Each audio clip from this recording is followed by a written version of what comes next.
Bueno, hoy vamos a darle cierre a la unidad 3. Vamos a entrar en este texto experimental de Pablo Cachajian, El Aleph engordado, ¿no? Un texto, lo que hace Cachajian es tomar el Aleph de Borges, ese texto clásico de la literatura argentina, un texto que a priori parecería cerrado, súper compacto, y a partir de un procedimiento de agregados, transformarlo en una pequeñita nouvelle, es decir, en un texto distinto con nuevos personajes, digo, los mismos personajes pero que adquieren nuevas características y sobre todo un nuevo tono, ¿no? Es un texto que tiene un tono diferente.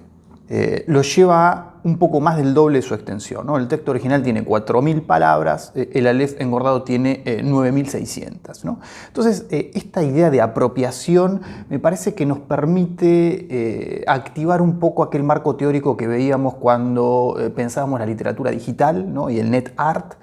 Nos veíamos a Esperanza, a Bourriaud. De hecho, Esperanza toma un trabajo de Cachajian, La cadena del desánimo, por este procedimiento de apropiación que aparece y reaparece en toda la producción de Cachajian, ¿no? Él hace el Martín Fierro ordenado alfabéticamente, se apropia del Martín Fierro y propone un nuevo orden a partir de una tabla en Excel. Veíamos La cadena del desánimo y esto entraba en una serie donde Cachajian se iba a apropiar también del Matadero de Echeverría. Bueno, tuvo un problema legal en el medio que ahora vamos a ver que tiene que ver justamente con esta operación estética a partir del texto de Borges. De hecho, la hipótesis de lectura que vamos a proponer acá tiene que ver un poco con vincular este texto a partir de este procedimiento con esa serie de la literatura digital, sobre todo porque en consonancia con estas características de la nueva textualidad, el procedimiento de Cachajian propicia un movimiento de lenguaje a partir del cual el texto de Borges se resignifica en un nuevo contexto. El nuevo contenido es el contexto, dice Kenneth Goldsmith, uno de los principales teóricos en torno a la textualidad digital. Y sobre todo a partir de esta lógica aditiva que nosotros encontramos en el procedimiento de los agregados y que permite que este texto tan cerrado pueda expandirse virtualmente hasta el infinito, ¿no? Entonces, eso como una primera presentación.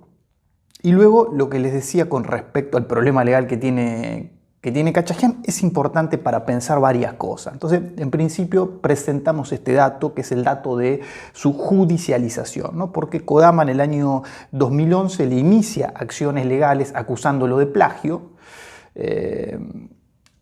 un juicio que tiene sus idas y venidas. La cosa no estaba tan clara, termina siendo sobreseído, pero luego de muchas instancias bastante desfavorables para Cachajian, ¿no? La defensa de Cachajian lo que dijo básicamente es que no hubo dolo, es decir, no hubo fraude, no hubo engaño, y esto efectivamente es así. El texto de Cachajian inicia explicando el procedimiento, inicia diciendo que él usa el Aleph de Borges, este cuento, y que a partir de ahí va a componer su propia obra, y sobre todo que no hubo lucro, ¿no? Es decir, los derechos de Borges los tiene Random House Mondadori por 2 millones de euros, ¿no? Y Cachajian con el Aleph engordado, que si no me equivoco lo publicó en YAP, que es una editorial súper independiente, Industria Argentina de Poesía creo que significa. Hizo 200 ejemplares que valían 15 pesos cada uno, ¿no? Prácticamente para salvar las fotocopias, una cosa así. Son esas editoriales independientes e interesantísimas. Ahí se publicó el Talibán de Ezequiel Alemián, por ejemplo, no sé si el Tratado contra el Método, no sé, muchos textos experimentales de poesía visual que son interesantes para que esta zona justamente de la experimentación literaria en Argentina pueda ir desarrollándose, ¿no? Quiero decir, me parece interesante lo que hacía IAP, me parece que no está, que no sigue en vigencia, pero me refiero que en términos económicos, bueno, pone a la acción legal de Kodama un poco en ridículo, ¿no? Un poco en ridículo. No hubo un delito ahí que tuviera que ver con una cuestión económica, sino que tenía que ver efectivamente con una experimentación estética honesta en algún punto, ¿no? En ese sentido. Entonces yo diría que para pensar el texto de Khachagjian tendríamos como tres aspectos, ¿no? Podríamos pensar el gesto, ¿no?, en su relativa autonomía, el gesto conceptual, esto de el Aleph engordado como una obra mental, algo que yo les presentaba ahí en la traducción de Duchamp, del Migitorio, cuando veíamos la literatura y la poesía digital, por eso me parece que el vínculo es pertinente. Luego el texto en sí, porque finalmente hay un resultado textual que es interesante, a diferencia de algunos otros resultados. Graciela Esperanza leía La cadena del desánimo y le daba cierto espesor crítico. Yo creo que La cadena del desánimo no es tan interesante. No sé si a alguien le importa eso, pero bueno. Y a diferencia de eso, sí, el Aleph engordado es interesante. Khachagjian ahí como que de repente muestra que sabe escribir, ¿no?, que es un escritor, que no solamente vive de estos experimentos del copy and paste, ¿no?